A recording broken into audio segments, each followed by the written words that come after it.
Assalamualaikum warahmatullahi wabarakatuh. Hari ini kita nak tengok problem base yang berikutnya untuk kita punya inilah, subjek ni. Kita tengok problem base 1, 2, 3, 4. Dan hari ini kita akan pergi kepada problem yang kelima. Dalam problem yang kelima ni, kita tengok dia punya requirement dulu. Use at least one class. Jadi kita nak buat satu program di mana kita akan gunakan setidak-tidaknya satu kelas.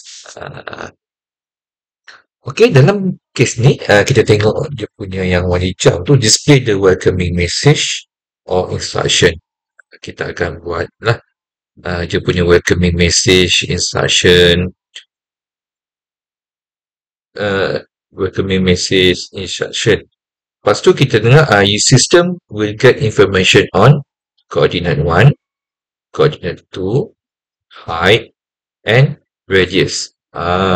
Jadinya kalau kita tengok yang itu, maka kita dapati bahawa user kena masukkan beberapa data lah. Yang pertama adalah coordinate 1.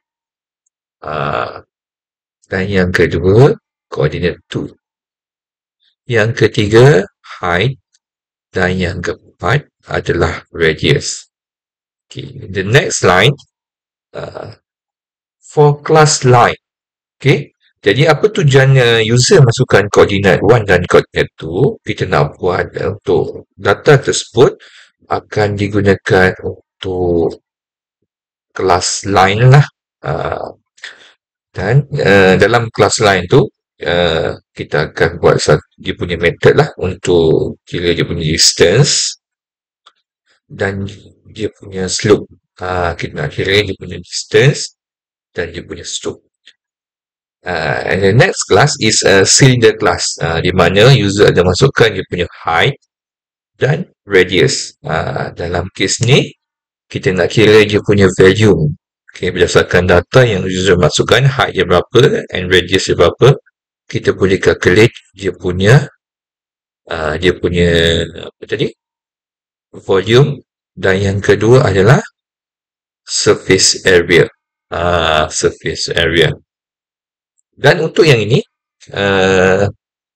kita akan gunakan while loop lah, supaya user boleh pilih sama ada dia nak kira untuk line ataupun kira untuk silinder. Itu pilihan yang kita akan berikan kepada user. Okey.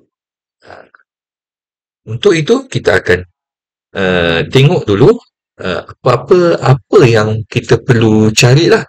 Contohnya bagaimana nak kira distance, bagaimana nak kira slope, bagaimana nak kira volume dan bagaimana nak kira surface area sebelum kita mulakan kita punya coding. Okay, kita jumpa next video.